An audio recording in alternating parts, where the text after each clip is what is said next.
The conference room on the 42nd floor of Morrison Industries had floor-to-ceiling windows that overlooked downtown Seattle. On a clear day you could see Mount Rainier. Today, storm clouds gathered over the Sound, turning the water slate gray. Appropriate given what was about to unfold. I sat in the back corner, my chair slightly removed from the mahogany table where the board members gathered. Nobody questioned why I was there. Nobody ever questioned me anymore. I was Daniel Morrison, the quiet son. The one who'd spent the last 15 years working in the background, never making waves, never demanding attention. The one nobody saw coming. My sister Vanessa stood at the head of the table, exactly where our father used to stand before his stroke 6 months ago.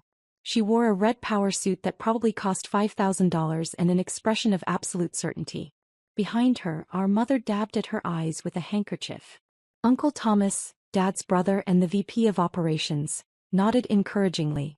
My older brother Marcus leaned back in his chair with a satisfied smirk. The entire family had gathered for this moment. Vanessa's moment.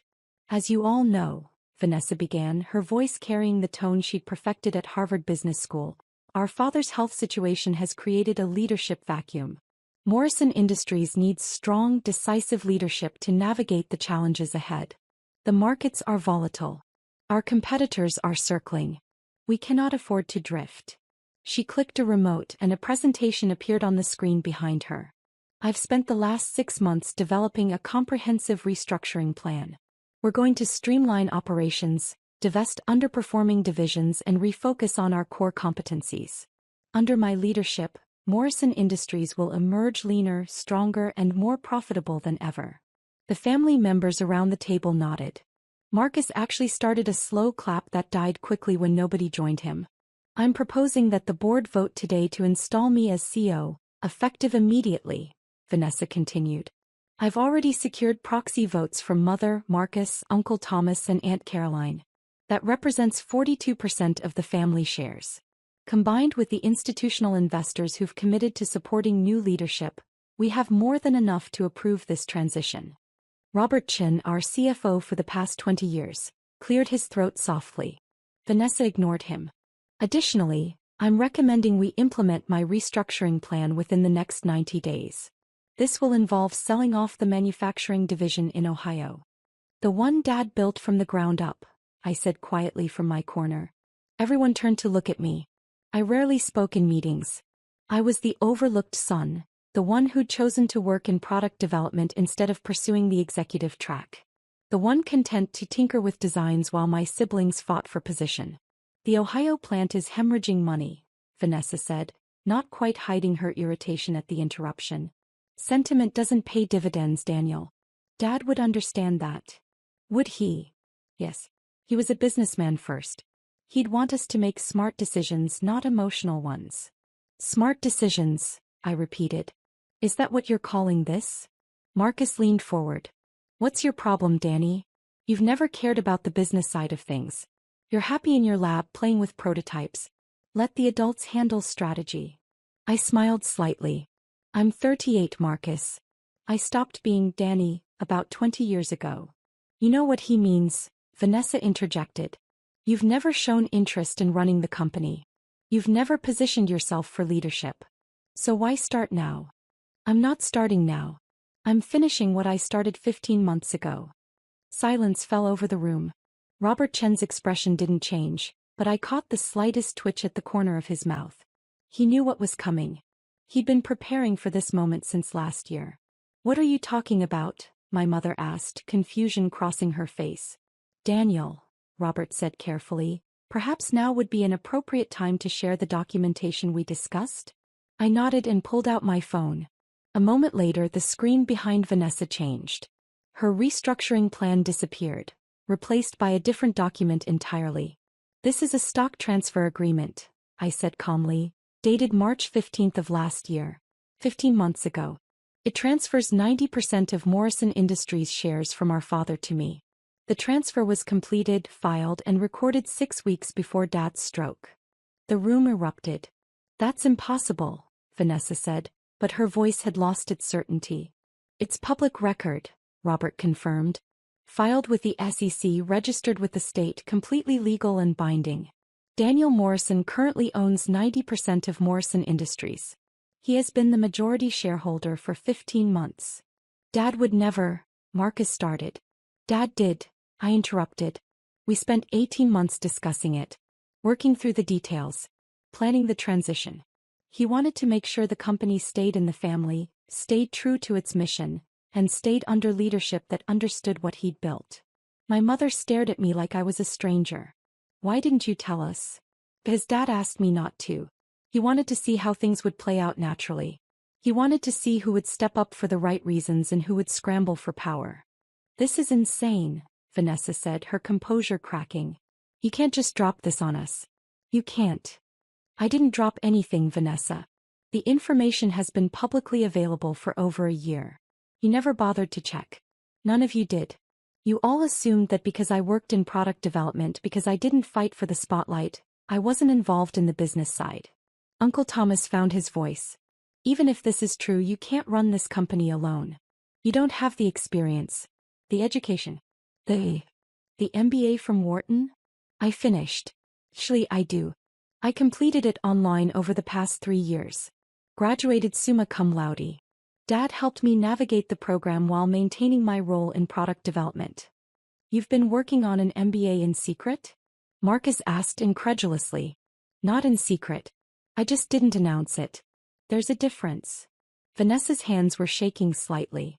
She gripped the back of the chair in front of her. This doesn't change the fact that the company needs restructuring. The Ohio plant is still losing money.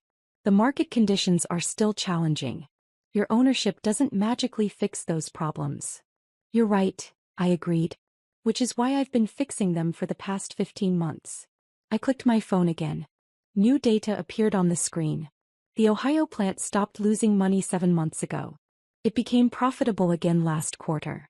I implemented new automation systems, renegotiated supplier contracts, and brought in a new plant manager who actually understands manufacturing instead of just cost-cutting. The numbers were undeniable. Vanessa stared at them, her restructuring plan crumbling before her eyes. The divisions you wanted to divest? I continued. I've already restructured 3 of them. The other 2 are scheduled for operational improvements that will make them profitable within the next fiscal year. I didn't sell them off for a quick profit. I fixed them because that's what Dad would have wanted. If you've been running things for 15 months, Aunt Caroline said slowly, why are we only hearing about this now? Because until today nobody challenged my ownership. I was content to work quietly, implement changes gradually, and let the improvements speak for themselves. But Vanessa forced this meeting. She decided to make a public play for control. So now we're having a public conversation about who actually owns this company. Robert Chin stood up, his presence commanding attention. For the record, I've been working with Daniel since the stock transfer. Everything he's implemented has been done with proper authorization and board oversight.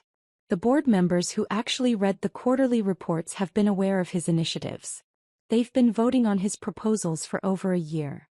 3 board members, the ones who weren't family, nodded confirmation. You knew? Vanessa asked them, betrayal in her voice. We knew there was new leadership direction, one of them said carefully.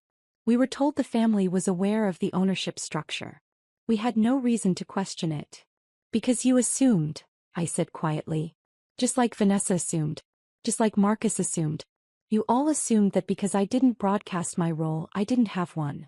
My mother was crying now, genuine tears replacing the theatrical ones from earlier. Why did your father do this? Why didn't he give the company to all of you equally? He tried that, I said. He proposed an equal split when I was 28. Vanessa was furious that she'd have to share control with Marcus and me. Marcus was already planning to sell his shares to fund his lifestyle. Dad realized that splitting it equally would just create chaos. So he made a different choice. He chose you, Marcus said bitterly. He chose someone who cared about the company more than personal ambition. Someone who understood what he'd built. Someone willing to work for 15 years without demanding recognition because the work itself mattered. This is unbelievable, Vanessa said, but her voice had lost its fight. You let me stand up here and make a fool of myself. You sat in the corner and watched me lay out my entire plan, knowing you could shut it down with a single sentence. I wanted to hear it, I said honestly. I wanted to know what you'd do if you had control. And now I know. Which is what? That you'd dismantle everything Dad built in the name of quarterly profits. You'd sell the Ohio plant where he started this company. You'd divest the divisions that serve smaller markets because they're not core competencies. You'd turn Morrison Industries into just another soulless corporation optimizing for shareholder value. That's not fair, she protested. Isn't it? Your entire restructuring plan is about cutting costs and boosting stock prices. There's not a single initiative in there about innovation, employee development, or long-term growth. You're thinking like a consultant, not an owner. And you're thinking like a sentimentalist, she shot back. Business isn't about preserving the past. It's about adapting to the future. I agree completely. Which is why I've invested $40 million in R&D over the past year. Why I've expanded our patent portfolio by 30%. Why I've acquired 2 smaller companies that complement our technology base. I'm not preserving the past, Vanessa. I'm building the future. I'm just not doing it by destroying what Dad created. Robert Chin pulled up another presentation, this one showing the company's actual performance over the past 15 months. Revenue was up. Profit margins were improving. Employee retention had increased. Customer satisfaction scores were at an all-time high. This is impossible, Marcus muttered. You couldn't have done all this without us knowing. I did it while you were all busy not paying attention. You were focused on your own careers, your own ambitions. Vanessa was climbing the corporate ladder at her consulting firm. Marcus was managing his investment portfolio. Uncle Thomas was preparing for retirement. Nobody was actually looking at what was happening inside Morrison Industries. Except the board members who weren't family, one of the independent directors added. Daniel has been presenting detailed quarterly updates. His strategic vision has been approved by this board multiple times. The only people who weren't aware were those who didn't bother to read the materials. Vanessa sank into the chair at the head of the table. Her moment of triumph had collapsed into humiliation. I don't understand. Why did Dad keep this secret from us? Why let us think we still had a say? You did have a say, I corrected. You have 10% of the shares between all of you. That's still significant ownership. You could have been involved. You could have attended board meetings, read reports, participated in strategic discussions. But you didn't. You assumed the company would just be handed to whoever made the most noise when Dad was gone. So this was a test, my mother said softly. He was testing us. He was giving you a chance to show what you valued. Vanessa valued control. Marcus valued money. Uncle Thomas valued comfort. And I valued the company itself. What happens now? Aunt Caroline asked. Are you going to fire us all? Fire you? From what positions? None of you actually work here except Uncle Thomas, and he's been planning to retire anyway. I'm not firing anyone. I'm just making it clear that I own this company, I run this company, and I make the decisions about its future. But you'll need our votes for major decisions, Marcus said, grasping for leverage. 10% can block certain actions. True, I acknowledged. Which is why I've been building consensus with you all along. Every major decision I've made has been structured to avoid requiring supermajority votes. But if you want to start fighting me on every initiative, I can restructure the company in ways that minimize your influence even further. It's your choice. The threat hung in the air, unspoken but clear. What about the board position you promised me? Vanessa asked quietly. The COO role? I never promised you anything. You promised yourself that role based on assumptions about the future. Dad said I had executive potential. You do. Just not here. Not in a company you wanted to gut for short-term gains. She stood abruptly, gathering her materials. I can't believe this. I've spent 6 months preparing for this moment. 6 months developing strategy, building coalitions, planning the future. And you're just dismissing it all. I'm not dismissing your abilities, Vanessa. You're brilliant. You're driven. You're exactly the kind of leader some companies need. Just not this one. This company needs someone who understands that we're not just manufacturing products. We're employing 3,000 people across 4 states. We're supporting communities. We're building things that matter. And I don't understand that. Your restructuring plan would have eliminated 800 jobs. You called it operational efficiency. I call it devastating families to boost margins by 2%. Sometimes hard decisions are necessary. And sometimes they're just cruel decisions disguised as business strategy. Dad knew the difference. That's why he chose me. Marcus stood as well. This is bullshit, Daniel. You manipulated Dad when he was vulnerable. You convinced him to cut us out. Dad was perfectly sharp when he made this decision. It was a year before his stroke. He had his lawyers review everything 3 times.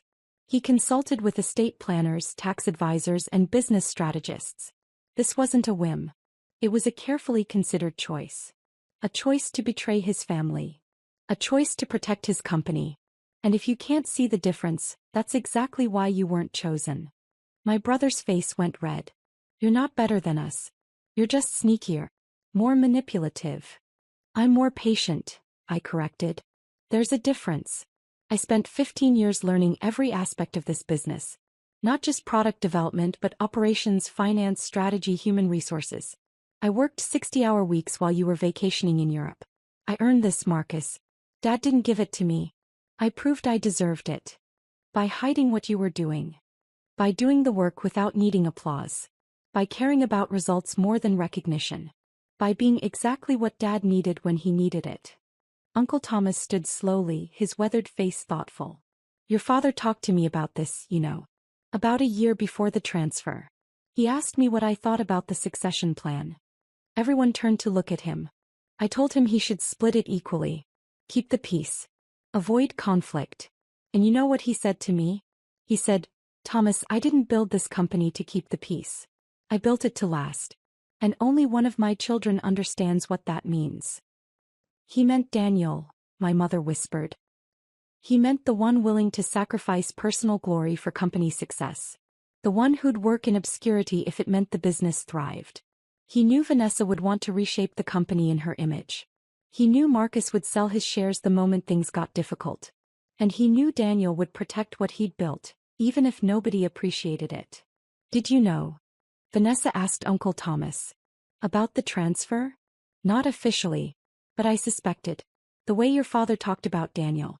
The questions he asked about operational details only Daniel would know. I suspected, and I didn't say anything because I trusted your father's judgment. Everyone trusted his judgment except when it came to choosing me, I said quietly. The room fell silent again. Robert Chin checked his watch. We still have a board meeting to conduct. The agenda included voting on Vanessa's proposal for CEO appointment and restructuring plan. I assume we're tabling those items. Permanently, I confirmed. But I do have several proposals to present. Proposals I've been developing for the past 6 months. I stood and walked to the head of the table where Vanessa still lingered. She looked at me and for a moment, I saw past the ambition and anger to the sister I'd grown up with. The one who'd taught me chess when I was 7. The one who'd defended me from bullies in middle school. You could have told me, she said softly. Before today. You could have warned me. Would you have listened? Or would you have tried to fight it? She didn't answer because we both knew the truth. There's a place for you here, Vanessa. Not as CEO. Not running restructuring initiatives that dismantle Dad's legacy. But as a strategic advisor. As someone who challenges my thinking and pushes for efficiency. I need people who think differently than I do. As long as they don't have actual power. As long as they understand that I'm protecting something bigger than quarterly earnings. She gathered her materials and walked to the door. I need time to think about all this. About whether I can work for my younger brother. About whether I can accept that Dad chose you over me. Take the time you need. But Vanessa, Dad didn't choose me over you. He chose the company over everyone. Including me. I just happened to be the one willing to put the company first. She left without responding. Marcus followed her, throwing me a look of pure resentment. My mother hesitated, then approached me carefully. I should be angry with you, she said. For keeping this secret. For letting us all look foolish. I know. But I'm not. It's sad. Sad that your father felt he couldn't trust us all equally. Sad that we drove him to this choice. He didn't feel he couldn't trust you, Mom. He felt the company needed focused leadership. And he was right. Look at what happened today. Vanessa would have torn it apart. Marcus would have sold his shares. The company would have been fractured. And now it's intact. But our family isn't. The family was fractured long before today. We just pretended otherwise. She kissed my forehead the way she had when I was a child. Your father would be proud of you. Not just for owning the company but for how you've protected it. He always said you were the quiet one who understood things the rest of us missed. I learned from watching him. From watching how he built something lasting instead of something flashy. She left with Aunt Caroline, leaving me alone in the conference room with Robert Chin and the 3 independent board members. That was intense, one of them said. Necessary, I corrected. Vanessa forced this confrontation. Better to have it now than to let her continue building toward a future that was never going to happen. What's next? Robert asked. Next we get back to work. I have 3 proposals to present. First, I'm creating a profit-sharing program for all employees. Second, I'm investing $20 million in expanding the Ohio plant.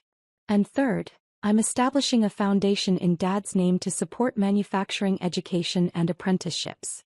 Your sister would say those are sentimental moves that don't maximize shareholder value, one of the board members observed.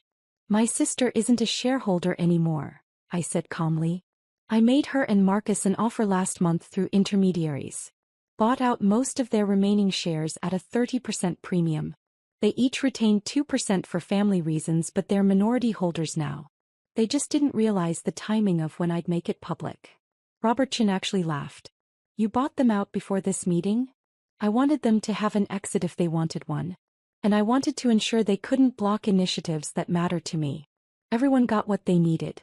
They got liquidity at a premium price. I got control. The company got stability. Your father taught you well. He taught me that family businesses fail when family interests override business interests. So I protected the business by buying out the family members who cared more about money than mission.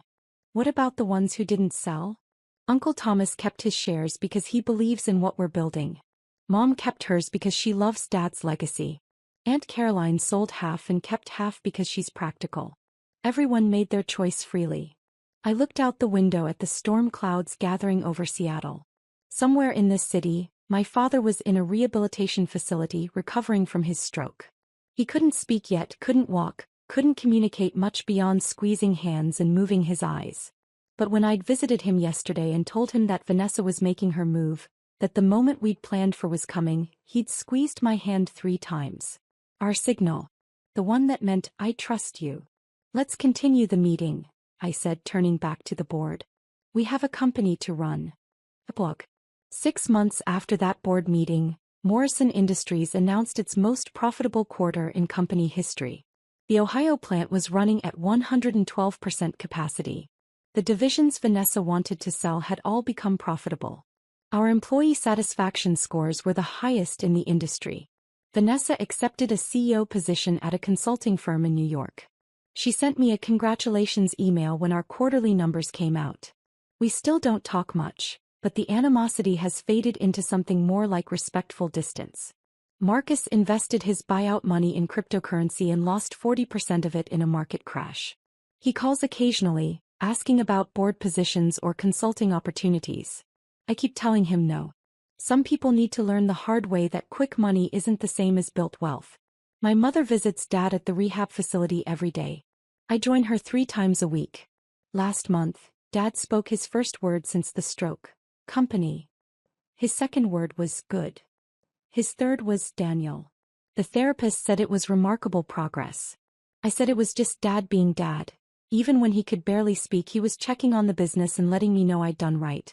The board position I created for Vanessa remains open.